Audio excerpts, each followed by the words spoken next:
لا حول ولا قوة إلا بالله العلي العظيم. حسبنا الله ونعم الوكيل، نعم المولى ونعم النصير. أعوذ بالله من الشيطان الرجيم. بسم الله الرحمن الرحيم. الحمد لله الذي يؤمن الخائفين وينجي الصالحين ويضع المستكبرين ويهلك ملوكا ويستخلف آخرين.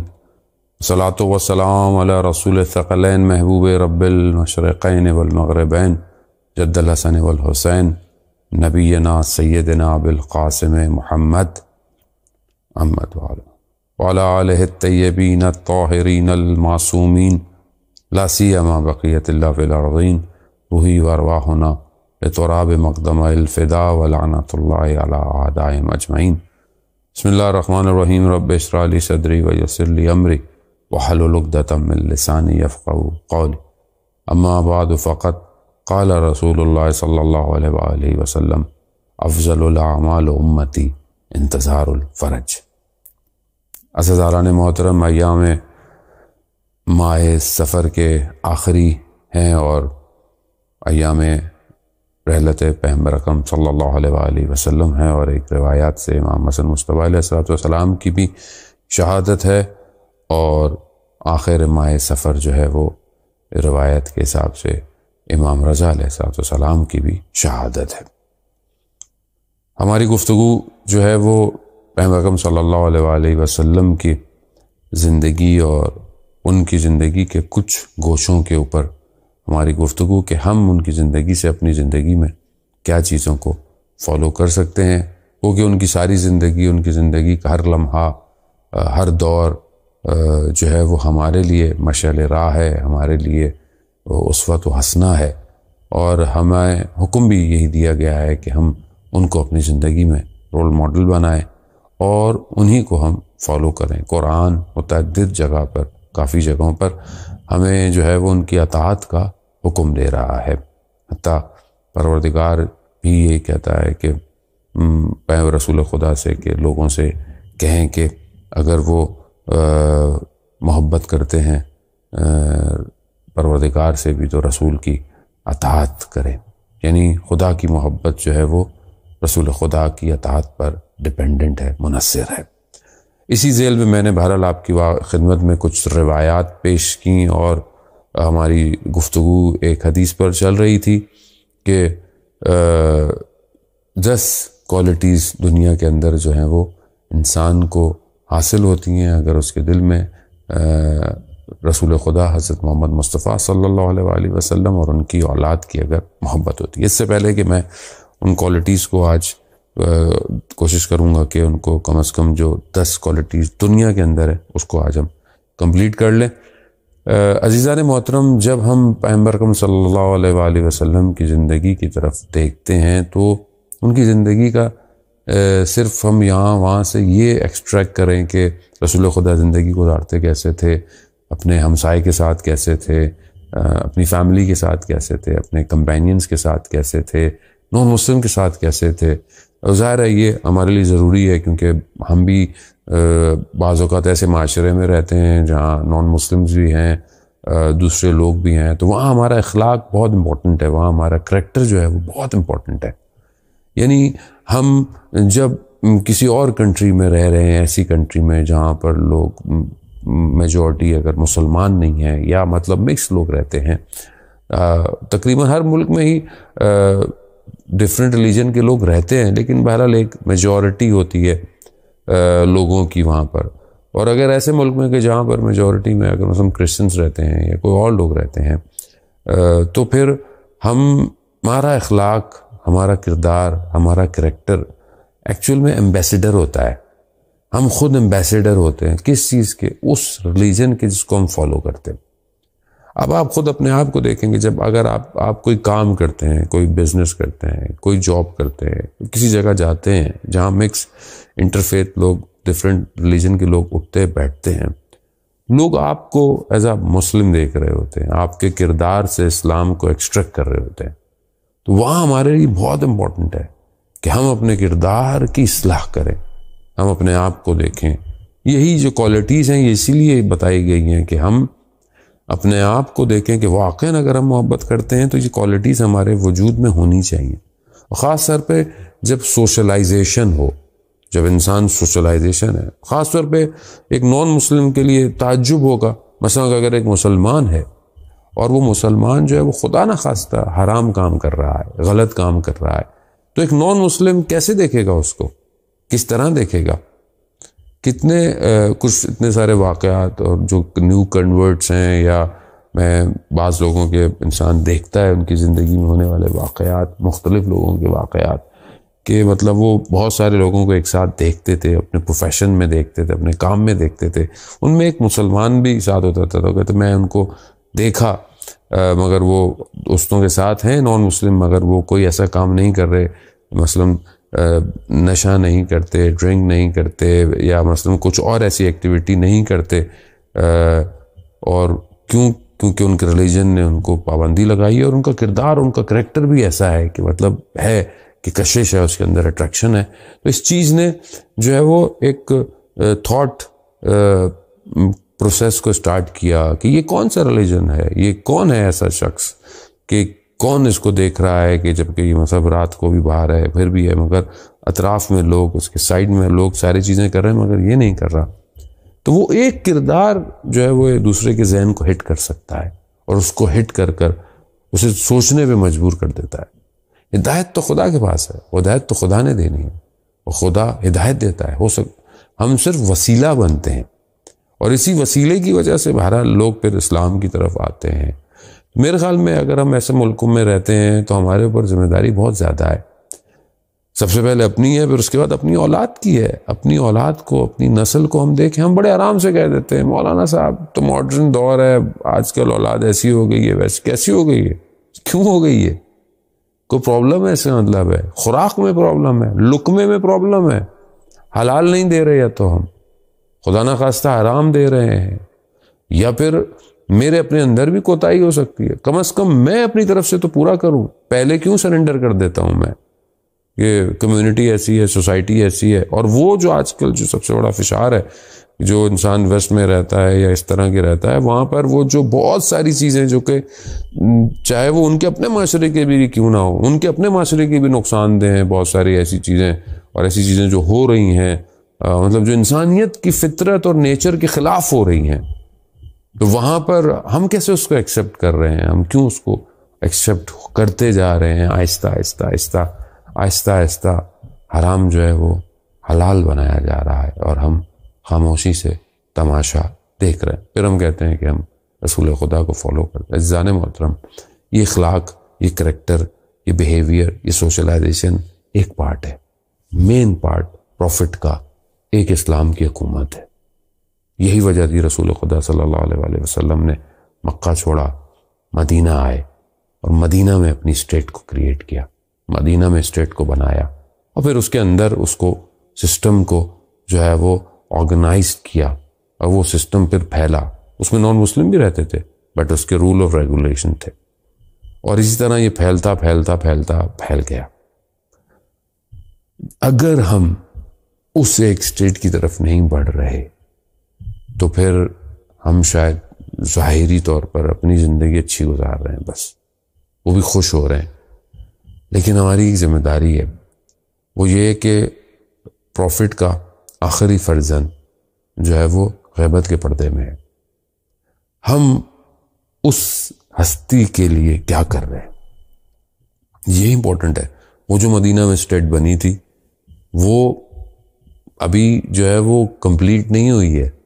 اس کمپلیشن کے لیے جہاں قرآن کہہ رہا ہے کہ یہ کمپلیٹ ہوگا، یہ خدا کا وعدہ ہے، اس وعدے کے لیے ہم مورلی، اکیڈمیکلی، اپنے سوچوں کے ساتھ، thoroughly, financially, how we are improving, either we are going towards that situation اور ناٹ، یا ہم سوچتے بھی ہیں یا نہیں سوچتے. اگر ہم اس طرف نہیں بڑھ رہے تو پھر ہم بس ایک حصے کو اپنی مرضی کا اسلام لے لیتے ہیں اور اپنی زندگی گزارتے ہیں، اور اس کے بعد بس خداحافظ. عزیزان محترم، اسلام جو ہے وہ صرف مسجد میں اور امام بارگاہ میں اور محرم میں تو خالی نہیں ہے. اسلام تو اسلام ہے. اسلام تو 24 گھنٹے کا پیکیج ہے، پورا پیکیج ہے، 24 آورس اور ایوری ویئر. سارے معاملات، سارے لین دین، بزنس، لائف، رسالہ حقوق دیکھیں آپ، ہمارے بیہیویئرس کو، ہمارے حقوق کو بیان کر رہا ہے، ہر چیز پر ہے۔ تو اگر ہم اس خواب و خیال میں ہیں کہ بس میں نماز صرف اچھی پڑھتا ہوں لیکن باہر برائی ہو رہی ہے، میں اس کو کچھ نہیں کر سکتا، عزیزان محترم، پھر ہم کہیں نہ کہیں جو ہے وہ کسی نہ کسی جگہ پر ہم غلطی کر رہے ہیں، یا ہم سے مسکنسپشن ہو رہا ہے، یا ہمیں سمجھایا نہیں جا رہا صحیح طرح ضرورت کس چیز کی ہے اور یہ ساری چیزیں کیوں امپورٹنٹ ہے اور ہمیں کہاں موو کرنا ہے۔ پروفٹ نے موو کیا ہے، پروفٹ نے اسٹیٹ کریٹ کی ہے، اس اسٹیٹ محبت، امنیت، اسلام، پیس، ریلیجن از پیس، ریلیجن پیس کا ہے، انٹل انلیس کہ اس پیس کو کوئی برباد نہ کرے۔ تو ہمیں یہ دیکھنا چاہیے کہ بہرحال ابھی اسلام، اگر میں کوئی کام کر رہا ہوں ایز اے انڈیویجول، اسلام کے لیے فائدہ مند ہے، اور ایز اے کمیونٹی اسلام کے لیے صحیح ہے یا نہیں ہے۔ ایسی چیز تو نہیں کر رہا کہ جو کہیں اور کسی اور مسلمانوں کے لیے میرے لیے نقصان دہ ہو یا ان کے لیے جو ہے وہ مشکل ہو۔ اس خواب و خیال کے ساتھ کہ میں ایک بے ضرر مسلمان بنوں، مطلب کسی کو کوئی نقصان نہ ہو، میری ذات سے کسی کو نقصان نہ ہو، مجھے کسی سے لین دین نہیں ہو، مجھے کسی سے کوئی فرق نہ پڑے کہ مجھے دنیا میں کیا ہو رہا ہے، یہاں کیا ہو رہا ہے، وہاں کیا ہو رہا ہے، اٹس ناٹ مائی ڈیوٹی۔ اور اگر میں اپنے شولڈرز کو خالی کر دوں اور مجھے تو بس ایک اپنی نماز روزہ اپنی جگہ چاہیے، نماز پڑھتا رہوں بس، ٹھیک ہے بس، تو پھر میں کیسا مسلمان ہوں؟ پروفٹ خود فرماتے ہیں، حضرت محمد مصطفیٰ صلی اللہ علیہ وآلہ وسلم ارشاد فرماتے ہیں کہ وہ مسلمان نہیں کہ جو صبح اٹھے اور اسے عالم اسلام میں خبر نہ ہو، پریشان نہ ہو، نگران نہ ہو کہ عالم اسلام میں کیا ہو رہا ہے۔ یہ بہت زیادہ ضروری ہے کہ میں یہ سمجھتا ہوں کہ اگر میں یہ سمجھتا ہوں کہ میں بہت سیف سائڈ رہوں گا، میں کسی سے کچھ نہیں کروں اور مجھے کوئی پرابلم نہیں ہوگی، تو یہ بھی میری بھول ہے، یہ میری غلطی ہے۔ شیطان اپنے کارندے فرعون کو جو ہے وہ دریا نیل میں ڈبو دیتا ہے، آخری وقت تک اپنے کارندے کو بھی لے کے جاتا ہے، تو دوسروں کیوں چھوڑے گا وہ؟ تو جو خود اس کے پینل پہ تھے ان کو اس نے ڈبوا دیا کہ دیکھو جاؤ اسی پانی میں جاؤ، جبکہ جانتا تھا فرعون کہ یہ جو راستہ بنایا ہے یہ موسیٰ کے رب نے بنایا ہے، مگر پھر بھی اندر چلا گیا۔ شیطان کسی کا نہیں ہے، اس کو کسی کی کیئر نہیں ہے۔ آج اگر ہمیں بہت سی چیزیں میٹھی میٹھی لگ رہی ہیں تو کل کڑواہٹ ہمارے پاس بھی آئے گی۔ بہتر یہ ہے کہ ہم تھوڑا سا پرووک ہوں اور ہم پروفٹ کو کیا دکھائیں گے روز قیامت میں کہ ہمیں کچھ آپشن ملا تھا اور ہم نے آپ کے فرزند کے لیے کیا کیا۔ عزیزان محترم، بہرحال اس کی طرف توجہ کی بہت ضرورت ہے، حالات آپ کے سامنے، بہت ساری باتیں آپ کو کہنے کی ضرورت نہیں ہے۔ پہلی صفت جو محبت کی وجہ سے پیدا ہوتی ہے انسان کے اندر، خصلت، وہ میں نے آپ کی خدمت میں عرض کیا تھا، وہ زہد ہے، زاہد ہونا، اس پہ ہم نے گفتگو کی تھی۔ دوسری جو خصلت ہے، جو خصوصیت ہے، جو ایٹریبیوٹس پیدا ہوتے ہیں وہ اس شخص کے اندر، وہ ہے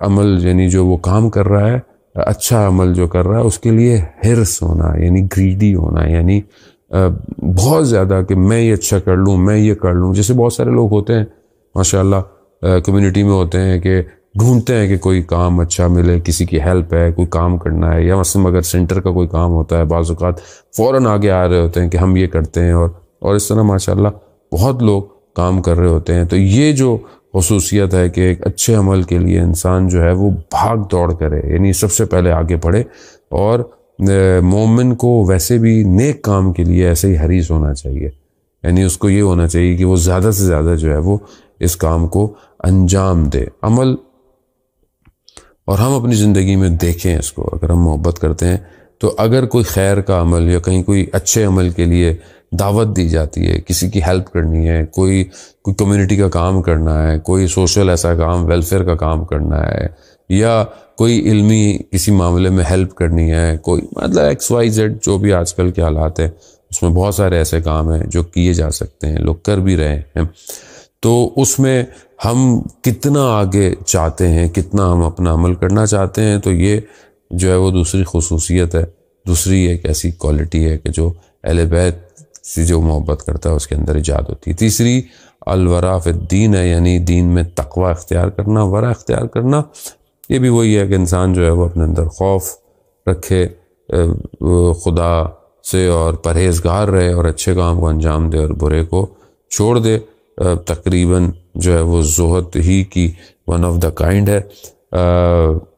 الرغبہ فی العبادہ، چوتھی جو ہے وہ رغبت عبادت کی طرف ہونا، یعنی میں واقعاً جو عبادت واجبات ہیں ان کو شوق سے ادا کرتا ہوں، یا مستحبات کے لیے، نوافل کے لیے، دعا کے لیے، مناجات کے لیے کوشش کرتا ہوں اپنی زندگی میں یا نہیں کرتا۔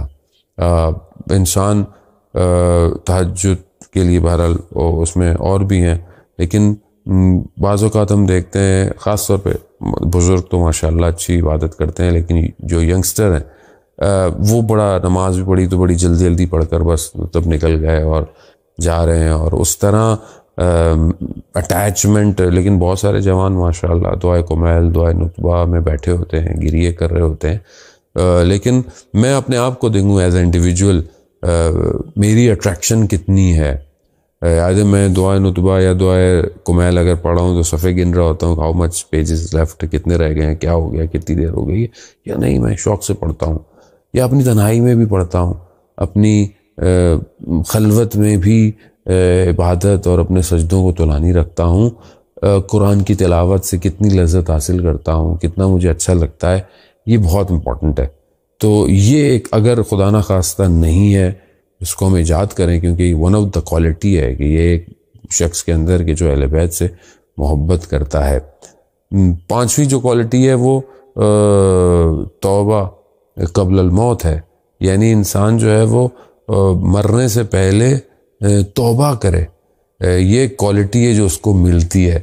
اب انسان انتظار نہ کرے، کیونکہ نو بڑی نوز کہ ہم نے مرنا کب ہے۔ اب میں سوچوں کہ نہیں ابھی تو میں کچھ سالوں بعد مروں گا تب توبہ کروں گا، تو یہ میری غلطی ہے، مجھے نہیں پتا اگلا مجھے سیکنڈ بھی میرے پاس ہے کہ نہیں ہے۔ بہتر ہے انسان غلطی ہوتی ہے، انسان فوراً ان اللہ یحب التوابین، پروردگار توبہ بیسیکلی ریٹرن ہے۔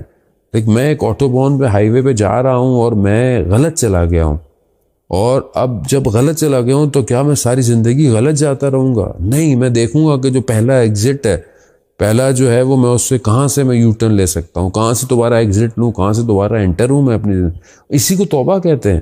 آپ کہیں بھی چلے گئے ہیں اپنی، بہت سے لوگ کہتے ہیں ہم بہت گناہ گار ہیں، ہم لوگ کیسے ہوگا، ہم لوگ وہ کیسے ہوگا مولانا، ہم سے تو یہ ہو گیا، ہم سے وہ ہو گیا۔ اصل کہنے کی ضرورت نہیں کسی سے، آپ کو خدا جانتا ہے۔ خدا جو ہے وہ ائمہ علیہ السلام کی زندگی ہمیں بتاتی ہے کہ جب لوگ آتے تھے اور ان کے سامنے کہتے تھے کہ ہم سے یہ غلطی ہو گئی ہے یا ہم سے کوئی بات ایسی ہو گئی ہے، تو وہ پوری کوشش کرتے تھے کہ آپ اس گناہ کو خدا کی بارگاہ میں استغفار کریں، توبہ کریں اور چلے جائیں واپس۔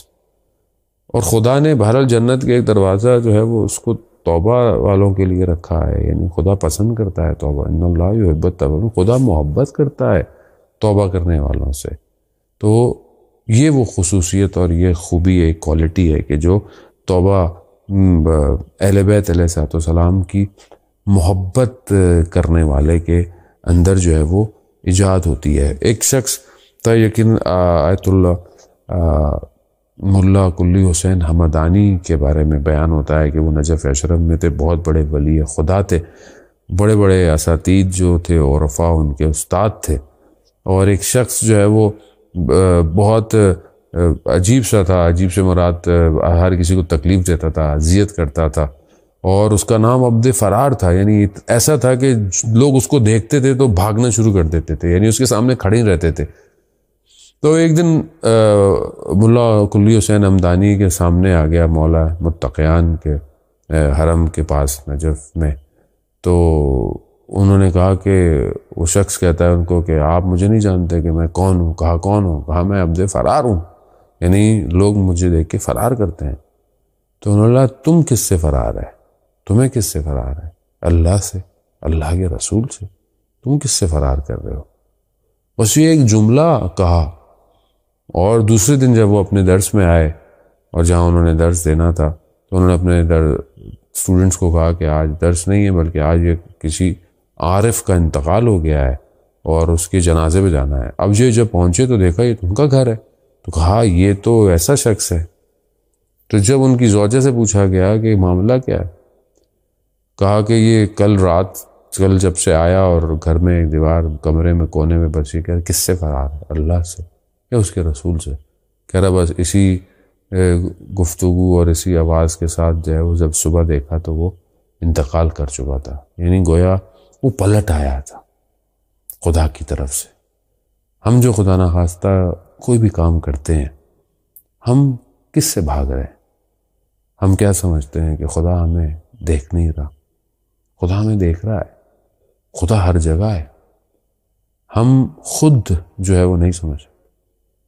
عشق کیمیا میں رجب علی خیاط جو ہے وہ خود بیان فرماتے ہیں کہ میں یہ جو مجھے معنویت ملی، یہ جو مجھے ساری کوالٹیز مجھے ملی، وہ یہی تھا کہ میں ایک خاتون، ایک فیملی میں ایک لیڈی تھی اور وہ بہت زیادہ میرے اوپر جو تھی وہ نگاہ رکھتی تھی. اور ایک دفعہ کوئی بھی نہیں تھا گھر میں اور میرے لیے جو تھا وہ موقع فراہم تھا. گناہ کا خاص طور پہ جوانوں کو اس طرف توجہ رکھنی چاہیے کہ گناہ کا موقع ہے اور کوئی دیکھ نہیں رہا تھا. لیکن میں نے کہا خدا ہر وقت امتحان لیتا ہے، میں بھی خدا کا ایک دفعہ جو ہے وہ خدا کو دیکھتا ہوں کیسے ہوتا ہے. کہا میں نے دروازہ کھولا بند کرنے بجائے اور میں باہر آ گیا. خدا نے عالم برزخ، یعنی وہ برزخی آنکھ جو تھی وہ میری دیکھ لی. میں لوگوں کی وہ برزخی کیفیتوں کو اس دن سے دیکھ رہا ہوں. یعنی انسان اصل میں گناہوں میں گرفتار ہے. انسان جو غلطی کرتا ہے، گناہ کرتا ہے یا خدا سے دور بھاگتا ہے، اصل میں گرفتار ہے. اصل میں اپنے آپ کو سلیو بنا رہا ہے، اپنی خواہشات کا، اپنی آرزوؤں کا. اسی لیے لیکن جب وہ خدا کی طرف جاتا ہے تو وہ آزاد ہو جاتا ہے، ہر چیز سے آزاد ہے. اور ایسا آزاد ہوتا ہے کہ پھر اس کی یہ پریشانی نہیں ہوتی. آج ہم زندگی گزار رہے ہیں، بہت ساری پریشانیاں ہیں، خاص طور پہ بہرحال جو دنیا کے حالات ہیں اس وائرس کی وجہ سے فائنینشلی لوگ پریشان ہیں، بہت ساری مشکلات ہیں، اس میں کوئی شک کی بات نہیں ہے. خدا نے متعال یقیناً لطف اور کرم کرے اور یہ مشکلات کو، چاہے وہ بیمار ہوں، مشکلات ہیں، سب کو شفائے کاملہ بھی دے اور یہ جو ایک ڈپریشن ہے اس سے باہر نکالے. آیت اللہ عظمہ بہجت ارشاد فرماتے ہیں، آیت اللہ شمس الدین اپنی کتاب روزگاران میں اس واقعے کو کوٹ کرتے ہیں کہ آیت اللہ بہجت نے فرمایا کہ ایک بزنس مین تھا، ایک تاجر تھا تہران کا، اور اس نے خود ان کے لیے، آغا بہجت کے لیے اس بات کو بیان کیا کہ ایک وقت آیا کہ میرے پاس بہت حالات خراب تھے اور میں مقروض بھی ہو گیا تھا، مجھے لوگوں کا قرض بھی دینا اور میرے بہت تنگ تھے. تو میں گھر سے نکلنے لگا تو میری زوجہ نے کہا کہ گھر میں کچھ نہیں، کچھ پیسے دو. تو میرے پاس کچھ 5 تومان تھے. 1 تومان میں نے اپنے پاس رکھا، 4 تومان وائف کو دیے کہ کچھ پکا لینا. تو کہا اس سے کچھ نہیں ہوگا. کہا میرے پاس یہی ہے، گزارا کرو. تو اس نے اپنی بہن سے اور قرض لیا، بہرحال کچھ پکایا. کہہ رہا میں چلا گیا اور میں نے اس سے پہلے والی رات کو بہت توسل کیا اور امام زمانہ کی جو نماز ہوتی ہے توسل کی وہ بھی پڑھی اور دعائیں پڑھی. اور تو کہا میں گیا اور میں واپس آیا، دوپہر تک میں نے کچھ نہیں سیل کیا تھا، کچھ بھی نہیں بیکا. آیا میں نے وہ کھانا جو پکا تھا اس کا ایک لقمہ کبھی کھا ہی رہا تھا تو دروازہ کسی نے کھٹکایا کہ فلانی جگہ کسی نے بلایا آپ کو کھانے پہ.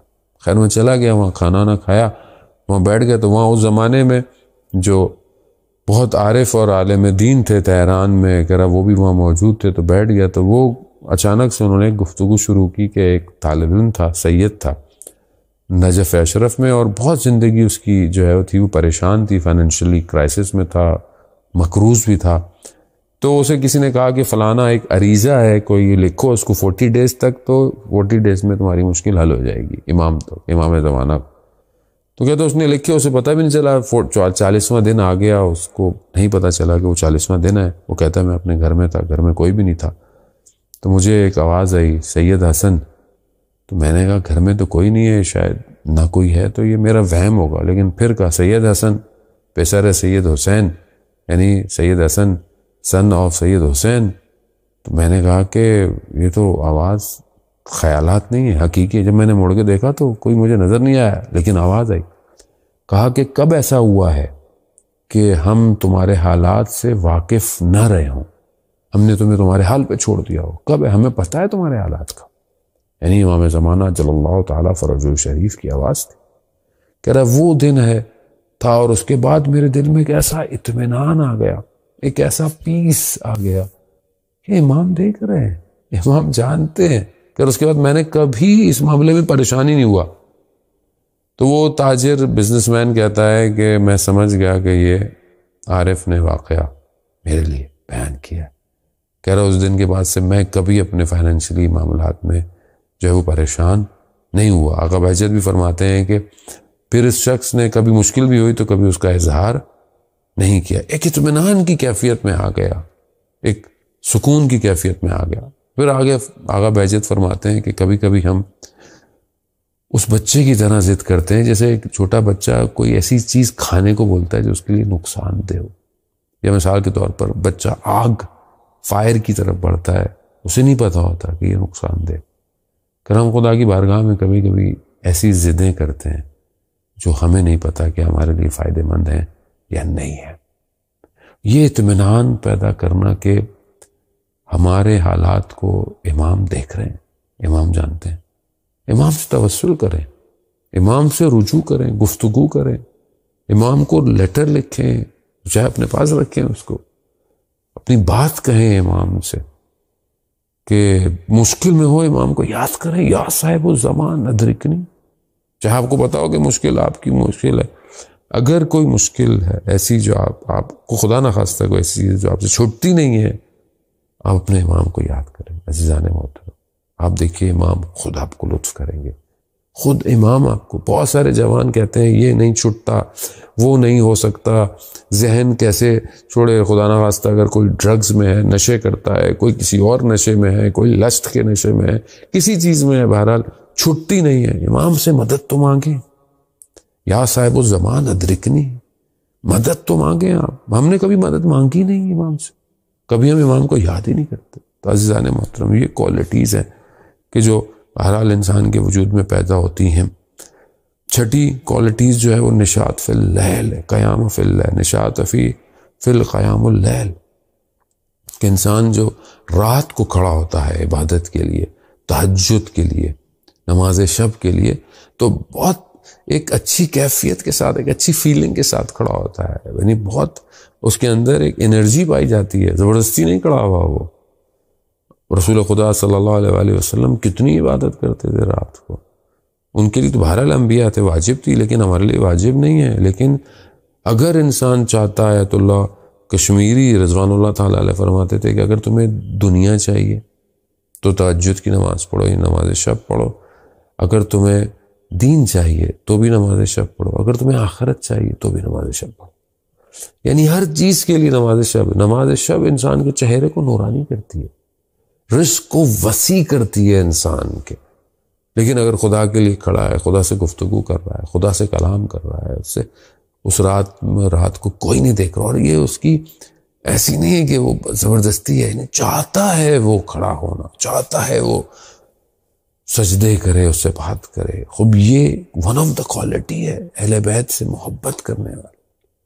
تو ہم اپنے آپ کو دیکھیں where we are standing actually. اس کے بعد جو ہے وہ ساتویں کوالٹیز جو ہے وہ یہ ہے کہ انسان جو ہے وہ دوسروں کی طرف نہ دیکھے, دوسروں کے چیزوں کی طرف نہ دیکھے, یعنی دوسروں کے اپنے سے کم تر کی طرف نگاہ کرے.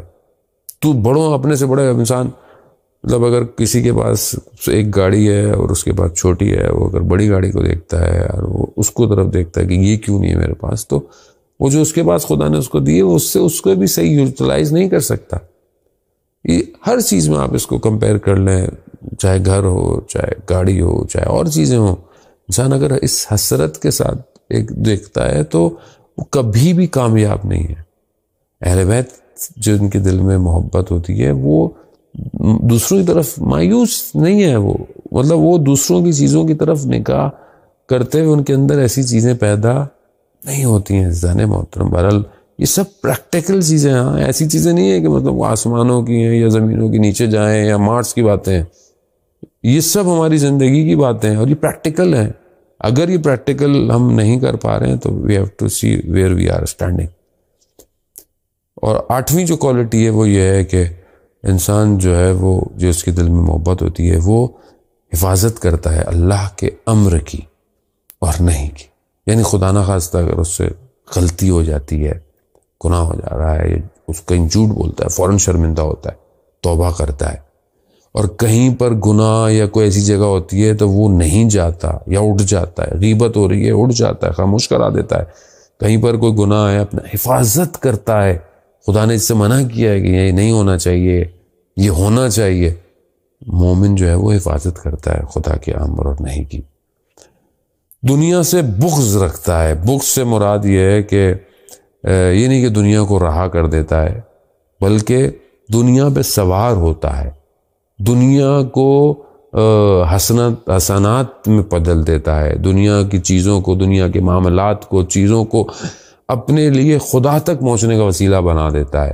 یعنی دنیا کے پیچھے نہیں بھاگتا، بلکہ دنیا کو وسیلہ بنا کر آخرت تک پہنچنے کی کوشش کرتا ہے. ہم اپنی زندگی میں دیکھ لیں، ہمارے فائننس، ہماری اولاد، ہماری اپنی صحت، ہمارا ڈیزگنیشن، ہمارا ایوری تھنگ جو بھی ہمارے پاس ہے، ہم دنیا کے پیچھے بھاگ رہے ہیں یا اسی کے پیچھے بھاگ رہے ہیں. رکیں، تھوڑا سا دیکھیں زندگی کو، یا ہم ان چیزوں کے ذریعے سے آخرت تک پہنچنا چاہ رہے ہیں. امام علی علیہ السلام کی بہرحال حدیث بھی ہے، رزق و رزقان. رزق دو طرح کا، ایک وہ ہے کہ جو تمہارے پیچھے بھاگ رہا ہے، ایک وہ ہے جس کے پیچھے تم بھاگ رہے ہو. تو ہم کہاں بھاگ رہے ہیں؟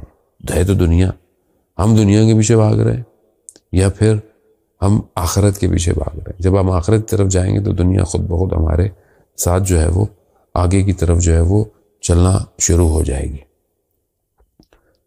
10ویں جو اور آخری جو کوالٹی ہے وہ یہ ہے کہ وہ سخاوت ہے. یعنی اس کے دل میں محبت ہوتی ہے اہل بیت اللہ، وہ سخی ہوتا ہے، وہ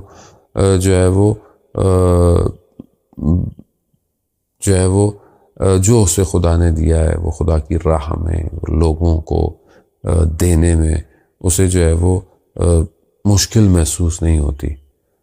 وہ بڑے آرام سے جو ہے وہ انفاق کرتا ہے اللہ کی راہ میں. اس کا ہاتھ تنگ نہیں ہوتا خدا. اور ویسے بھی روایات میں ٹریڈیشن میں آیا ہے کہ اگر تم اپنے ہاتھ کو کھولا رکھو تو خدا بھی دیتا رہے گا، تم بھی جو ہے وہ دیتے رہو. عزیزان محترم، یہ 10 کوالٹیز ہیں کہ ہمیں جو ہے وہ اپنی زندگی میں بہرحال دیکھنا ہے. یہ پریکٹیکلی جو ہے وہ ان ساری چیزوں کو کہ آیا یہ ہمارے اندر ہیں نہیں ہیں، اور اگر نہیں ہے خدا نہ خواستہ تو ہم ان کو ایجاد کریں. میں بہت تیزی سے ایک دفعہ جو ہے وہ ان سب کو ریپیٹ کر دوں تاکہ ہمارا ذہن جو ہے وہ دوبارہ سے جو ہے وہ اس کی طرف. وہ پہلی چیز زہد ہے، زاہد ہونا ہے. دوسری چیز جو ہے وہ اچھے اور نیک عمل کے لیے حرص ہونا، گریڈی ہونا، آگے بڑھ چڑھ کے عمل کو انجام دینا. دین میں ورع رکھنا، یعنی وہی تقوی اور پرہیزگاری اختیار کرنا. موت سے پہلے توبہ کی توفیق ہو جانا. رات کو عبادت کرنے میں ایک اچھی فیلنگ، ایک انرجی، ایک اچھی فیلنگ پیدا ہونا کہ انسان شوق سے جو ہے وہ رات کی عبادت کرتا ہے. دوسروں کے چیزوں کو دیکھ کر جو ہے اس کی طرف توجہ نہیں کرنا، افسوس نہیں کرنا کہ اس کو یہ دیا ہے میرے پاس یہ کم ہے. اللہ کے امر اور اللہ نے جس سے منع کیا اس کی حفاظت کرنا. دنیا کا بغض رکھنا، یعنی دنیا کے پیچھے نہ بھاگنا. اور جو ہے وہ سخاوت ہونا. اچھی کوالٹیز ہے کہ انسان خدا کی راہ میں جو ہے وہ اپنے ہاتھ کو کھلا رکھے. عزیزان محترم، بہرحال ایام روایات میں امام حسن مصطفیٰ علیہ السلام کی بھی ہے. وقت نہیں ملا کہ بہرحال ان کی لائف کے اوپر بھی جو ہے وہ گفتگو ہم کر سکتے ہیں. ایک روایت کے مطابق جو ہے وہ بس میں امام حسن مصطفیٰ علیہ السلام کی زندگی سے یہ کہ امام حسن مصطفیٰ علیہ السلام کا مشہور واقعہ ہے کہ ہم سنتے بھی رہتے ہیں، بہرحال صرف تقرار کے لیے، اپنے آپ کے لیے، کہ اس میں سے ہم ایک لیسن لے سکیں کہ جو شامی شخص آیا اس نے امام حسن مصطفیٰ علیہ السلام کو بہت غلط الفاظ استعمال کیے، ان کو غلط الفاظ سے پکارا. امام نے اسے کچھ نہیں کہا بلکہ اسے پوچھا کہ مسافر لگتے ہو، اگر جگہ چاہیے تو میں جگہ کا انتظام کرتا ہوں، اگر لباس چاہیے میں لباس دیتا ہوں، بھوکے ہو میں کھانا دیتا ہوں، اگر زیادہ راہ چاہیے تو میں تمہیں تمہارے سفر کے لیے مال دیتا ہوں. جب اس نے یہ رویہ دیکھا تو بہت شرمندہ ہوا اور امام کے پاؤں پڑ گیا اور پھر اس نے کہا کہ خدا بہتر جانتا ہے کہ اپنی رسالت کو کہاں اتارنا ہے۔ عزیزان محترم، بہرحال ائمہ وہ امام تھے، پیشنس اور صبر ظاہر ہے انہی کے پاس تھا، اور انہوں نے ہمیں شکر اور یہ ساری چیزیں تعلیم فرمائی ہیں۔ ہمیں بھی بہرحال اپنی زندگی میں دیکھنا چاہیے، کیونکہ ہم جس دور میں رہ رہے ہیں وہ دور بہت فاسٹ ہو گیا ہے۔ فاسٹ سے مراد کیمرہ بہت تیزی سے چینج ہوتا ہے، موبائل کی اسکرین بہت تیزی سے چینج ہوتی ہے، اسکرول بہت تیزی سے ہو رہا ہے، چینل بہت تیزی سے چینج ہوتے ہیں۔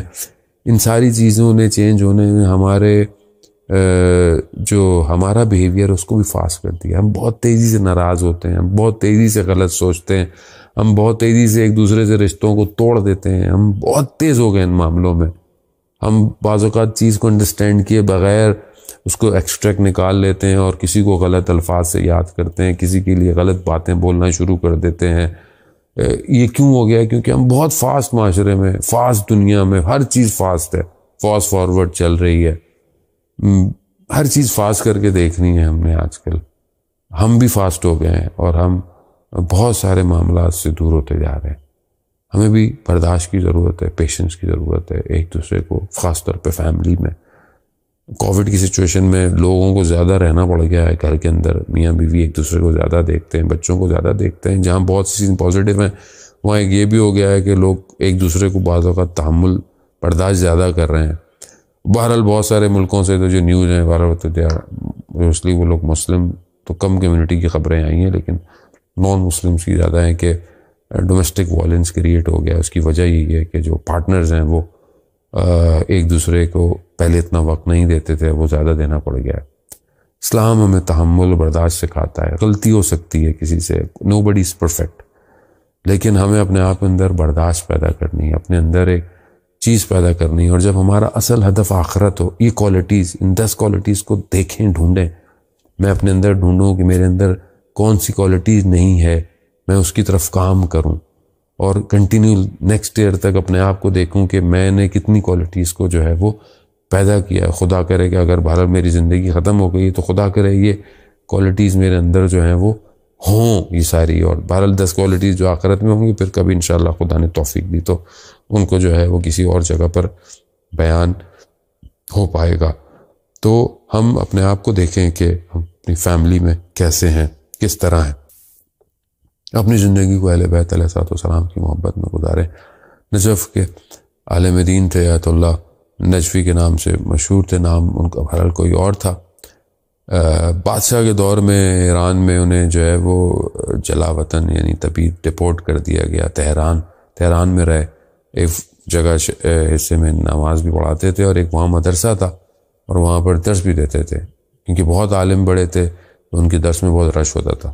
تو جو وہاں کے لوکل فضلاء علماء تھے ان کے اندر تھوڑا سا پیدا ہوا حسد کہ ان کے یہاں بہت رش ہوتا ہے، فلسفے، فقہ و اصول کا درس دیتے ہیں، تو کہا کہ ان کو چیک کیا جائے۔ تو ایک عالم دین تھے، انہوں نے اس بات کو کوٹ کیا کہ مجھے ان کے فلسفے کے درس میں بھیجا گیا کہ میں ان سے چیک کروں، اور 2 اور لوگ ان کو فقہ اور اصول کے درس میں گئے کہ ان کا امتحان لیا جائے۔ کہتے میں ان کے درس میں گیا اور میں نے اسفار جو کتاب ہے ملا صدرہ کی، جو فلاسفر ہیں بہت بڑے، اس کو کھولا اور میں نے اس میں سے سوال اور ان کے اوپر ایک اسکال کیا، ایک کوشچن رائز کیا۔ تو انہوں نے مجھے بولا کہ کتاب کو جہاں سے دل چاہے کھولو۔ میں نے کھولا، کہا پہلی لائن پڑھو۔ میں نے پہلی لائن پڑھی، روک دیا اور کہا پورا وہ صفحہ جو ہے نا جو ہے وہ بائی ہارڈ انہیں یاد تھا، اور انہوں نے پڑھ دیا۔ تو انہوں نے کہا کہ مجھے یہ ساری کتابیں جو ہیں وہ حفظ ہیں جو میں پڑھاتا ہوں۔ کہا کہ میں 40 سال نجف میں رہا اور مجتہد اور اس سے بھی بڑے مقام تک پہنچ گیا تھا۔ میرے والد نے اصفہان سے کچھ تاجروں اور کچھ علماؤں کو بھیجا کہ میں واپس جاؤں۔ کہتے ہیں اس وقت مجھے ایک بیماری ہو گئی اور میں 40 دن بے ہوش رہا، اور اچانک سے مجھے پھر پسینہ آیا، میں ہوش آیا، لیکن جب میں ہوش میں آیا تو جو 40 سال میں نے پڑھا تھا وہ سب بھول گیا، مجھے کچھ یاد نہیں، اور مجھے واپس جانا تھا۔ میں مولا امیر المومنین علیہ السلام کے حرم میں گیا۔ میں نے کہا یا امیر المومنین، 40 سال میں نے اس دسترخوان پر آپ کے ہاں بیٹھا ہوں، علم حاصل کیا، سب چلا گیا، میں نے آپ سے مانگا نہیں کبھی کچھ، عنایت کیجئے، میں خالی ہاتھ نہیں جانا چاہتا واپس۔ کہا میں گریہ کرتے کرتے بہرحال میں آنکھ لگ گئی اور میں نے خواب میں دیکھا کہ امیر المومنین نے اپنی انگشت اصلی سے اپنی اس فنگر کے ساتھ جو ہے وہ میرے دہان میں رکھا اور مجھ پر نوازش کی اور میری آنکھ کھلی تو میں نے دیکھا کہ وہ جتنی کتابیں میں نے 40 سال پڑھی تھیں وہ سب مجھے حفظ ہو گئی ہیں۔ تو یہ اہل بیت علیہ الصلوۃ والسلام عطا کرتے ہیں، جسے عطا کر دیں ان کے لیے سارے دروازے حکمت کے کھل جاتے ہیں۔ عزیزان محترم، دنیا بہت محدود ہے، دنیا بڑی لیمیٹڈ ہے۔ ہم جس میں رہ رہے ہیں، ہم جس میں سکسیس کامیابی سمجھتے ہیں، دنیا میں ڈیفینیشن چینج ہے، اور اللہ کے نزدیک اور اللہ کے ولی اور اولیاء کے نزدیک ڈیفینیشن چینج ہے۔ ہم اپنی زندگی میں دیکھیں کہ ہم کس مقام پر ہیں اور ہم کیا کر رہے ہیں۔ بہرحال ہمیں کوشش کرنی چاہیے کہ ہم اپنی زندگی کو توجہ کریں۔ دنیا ویسے بھی بہت تیزی سے اپنے اینڈ کی طرف بڑھ رہی ہے۔ آئیں رسول خدا صلی اللہ علیہ وآلہ وسلم سے متصل ہوتے ہیں، توسل کرتے ہیں۔ یا رسول اللہ، آپ رحمت للعالمین ہیں، آپ کو پروردگار نے بھیجا، آپ نے کبھی کسی کے لیے بد دعا نہیں کی۔ آپ خیابان میں جا رہے تھے، سڑک پر تو دیکھا ایک بچے نے پیچھے سے آپ کی ابا پکڑ لی، آپ کی ابا آپ کے گلے میں پھنس گئی۔ آپ نے مڑ کے دیکھا، آپ نے پوچھا بچے سے کیا چاہیے؟ کہا میری والدہ نے کہا تھا کہ رسول خدا کی ابا لے آؤ۔ تو کہا مانگ لیتے، بچہ تھا، رسول خدا نے کچھ نہیں کہا اچھا چھوڑو میں دیتا ہوں۔ رسول خدا نے، حالانکہ تکلیف ہوئی، رسول تھے، نکالی ابا کو، طے کیا، کہا یہ لو اپنی والدہ کو دینا، اور ان سے کہنا ان کی بہن نے بھی کہی تھی مجھ سے، تو آدھی ان کو دے دیں، آدھی اپنے پاس رکھے، اور اس کو میری طرف سے نشانی رکھا۔ رسول جو تھا دے دیتے تھے، حتیٰ اپنا پیراہن، اپنا لباس اتار کر دے دیا، اور خود ایک کمبل اوڑھ کر گھر آ گئے۔ یا رسول اللہ، ہم خطا کار ہیں، ہم گناہ گار ہیں، ہم آپ کی امت ہیں، ہم آپ کی بیٹی اور ان کی اولاد کے ماننے والے ہیں۔ یقیناً ہم سے غلطیاں ہوتی ہیں زندگی میں، لیکن یا رسول اللہ، اس دنیا میں بھی ہمیں آپ کی نگاہ کرم چاہیے، ہمیں موت کے وقت میں بھی چاہیے، ہمیں آخرت میں آپ ہی کی شفاعت چاہیے۔ ہمارے پاس کچھ نہیں ہے، خالی ہے۔ یہ جو نمازیں پڑھتے ہیں، میں اپنی بات کر رہا ہوں، کھوکھلی ہیں۔ یہ عبادتیں ہیں، یہ کھوکھلی ہیں، نہ پتہ نہیں یہ جو گفتگو ہے یہ کتنی سچی ہے۔ یا رسول اللہ، آپ جانتے ہیں، آپ کو صدقہ آپ کی بیٹی کا، کو صدقہ حسن اور حسین کا، ہم پر نگاہ کرم کیجیے مولا امیر المومنین کے صدقے میں۔ آپ جب خدا کی بارگاہ میں دعا کرتے تھے تو خدا کو جو ہے وہ واسطہ دیتے تھے امیر المومنین کا۔ یا رسول اللہ، آپ کو واسطہ آپ کی بیٹی کا اور امیر المومنین کا۔ ہماری اس دنیا اور آخرت کے اوپر نگاہ کیجیے، ہمارے ہاتھ خالی ہیں، ہمارے ہاتھوں میں کچھ نہیں ہے۔ ہاں عزیزان محترم، ایام آخری اور تھے، اور رسول خدا نے مولا متقیان کو بی بی فاطمہ سلام اللہ علیہ کے ہاتھ دیا اور کہا کہ یہ میری امانت ہے، اس کی حفاظت کیجیے گا۔ ایک وہ وقت تھا کہ جب حضرت خدیجہ دنیا سے جا رہی تھی تو انہوں نے کہا تھا رسول خدا کو کہ یہ کچھ سفارشیں کی، کچھ وصیتیں کی تھیں، کہا تھا یہ میری بیٹی چھوٹی ہے، اس کا خیال رکھیے گا، کوئی اسے تماچا نہ مارے۔ یا رسول اللہ، جب تک آپ زندہ رہے کسی نے ہاتھ نہیں اٹھایا، لیکن یہ جو آپ امانت دے کر جا رہے ہیں، مگر پھر اس امت نے اس امانت کا کیا کیا؟ یا رسول اللہ، آپ کے جانے کے کچھ دن ہی گزرے تھے، کس طرح مولا متقیان نے اس امانت کو آپ کو منتقل کیا ہوگا۔ عزیزان محترم، رسول خدا کے جانے کے بعد حضرت سیدہ اتنا روتی تھی، اتنا گریہ کرتی تھیں، تبھی تو وہ فرماتی تھیں کہ اتنی مصیبتیں مجھ پر پڑیں کہ اگر روز روشن پر پڑتی تو وہ تاریکی میں بدل جاتا۔ جب مدینہ کی خواتین بی بی کی خدمت میں آتی تھی تو بی بی یہی کہتی تھی مجھے دو ہی غم کھا گئے، ایک میرے بابا کے جانے کا غم اور دوسرا حضرت علی کے حق کے چھن جانے کا غم۔ ہاں عزاداران، تو ہمارے لیے بڑا آسان ہے، شاید ہم اس زمانے میں ہوتے تو اس کوہرام کو سمجھ سکتے تھے، لیکن یہ تو وہ گھر جانتا تھا کہ جو رسول خدا صلی اللہ علیہ وآلہ وسلم ظاہری طور پر گئے ہیں، تو کس طرح یہ گھر جو ہے وہ ایک عجیب ویران ہو گیا کہ جہاں پر لوگ رسول کے چہرے کو دیکھتے تھے، جہاں پر بی بی عروہ کی امید پر، انتظار پر کہ رسول خدا نماز کے بعد آتے تھے، کس طرح امام حسن امام حسین علیہ السلام کی انگلیوں کو پکڑ کر چلتے تھے، یہ وہ جانتے تھے۔ اس رحمت للعالمین کو نہ صرف وہ بلکہ مدینہ کے بچے بھی یہ جانتے تھے کہ رسول خدا جب گزرتے تھے تو نہ جانے کس کس کو اپنے سینوں سے لگاتے تھے، کس کس کے سروں پر ہاتھ شفقت کا پھیرتے تھے۔ یا رسول اللہ، آپ نے یتیموں کے لیے کتنی سفارشیں کی تھی کہ یتیموں کا خیال رکھو، یتیموں کے ساتھ ایسا کیا کرو، لیکن آپ کے جانے کے بعد آپ کے یتیموں کے ساتھ کیا ہوا؟ عزاداران محترم، امام حسن مجتبیٰ کے جو ہے وہ بدن مبارک کو دفنانے نہ دیا گیا، تیروں سے چھلنی کر دیا گیا، تیر نکلتے رہے اور دوبارہ وہ بدن خون سے جو ہے وہ لہو لہان ہو گیا۔ اور میں کہوں گا کہ ایام امام رضا علیہ السلام کی بھی ہے کہ کس طرح امام رضا علیہ السلام کو جو ہے وہ زہر دیا گیا۔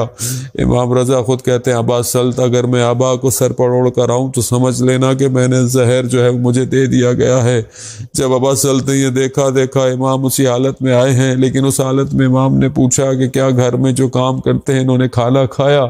کہا نہیں یہ اپنا رسول اللہ، کہا میں ان کے ساتھ بیٹھتا ہوں، کہا آپ کی طبیعت، کہا مسئلہ نہیں ہے بیٹھے، مگر پھر کمرے میں گئے، دیکھا کہ زہر اتنا شدید تھا، امام اپنے گرد لپٹنے لگے۔ ایسے میں دیکھا کہ ایک جوان جو ہے وہ گھر کے اندر داخل ہوا، کہا کہ کون ہے؟ کہا کہ میں جو ہے وہ امام جواد، جو کہ بہت کم سن ہے، ابھی ان کی اتنی زیادہ جو ہے وہ عمر نہیں ہے، مگر دیکھا کہ وہ اندر داخل ہو گئے۔ کہا اندر کیسے آئے؟ کہا جس خدا نے مجھے مدینہ سے یہاں بلایا وہی مجھے اندر لا سکتا ہے۔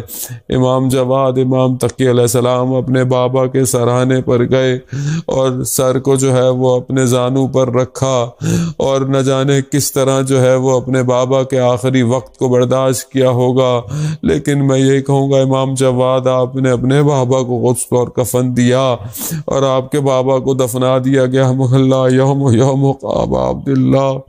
عزاداران محترم، ماہ سفر ختم ہونے کو ہے، یہ غم اور اداس کے ایام ختم ہونے کو ہے، نہ جانے پھر زندگی رہے گی یا نہیں رہے گی، مگر کیسے کہیں کہ وہ امام سجاد علیہ السلام نے کس طرح جب اپنے بابا کے بدن کو پہلی دفعہ دیکھا تو ان سے برداشت نہ ہوا، اور بی بی زینب نے اپنے آپ کو سواری سے نیچے گرا دیا، اور اس حال اس بدن کو کہ جس کے اوپر کربلا کی خاک اڑ رہی ہے، جس کے سر کو تن سے جدا کر دیا گیا ہے، جس پر کوئی لباس نہیں ہے اور انگلی بھی کٹی ہوئی کہ انگوٹھی کی نشانیاں بھی نہیں ہیں، اس حالت میں کہ جہاں وہ چھوٹی بچی جو سینے پہ سوتی تھی وہ بھی یہی کہہ رہی ہے، پھوپھی جان یہ کس کا بدن ہے؟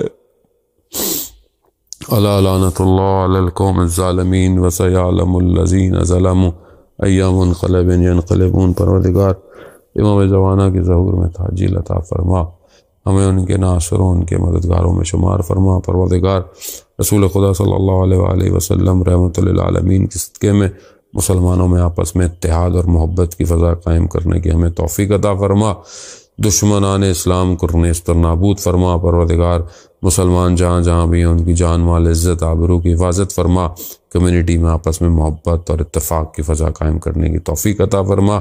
جو بھی حاضرین مجلس ہیں جو سن رہے ہیں ان سب کی جائز خواہشات کو رسول خدا کے صدقے میں قبول فرما۔ پروردگار جتنے بیمار ہیں وائرس کی وجہ سے ان سب کو اور اس کے علاوہ بھی جو ہیں انہیں شفائے کاملہ اور عاجلہ عطا فرما۔ پروردگار جو ہمارے محرومین ہو گئے ان سب کی مغفرت فرما۔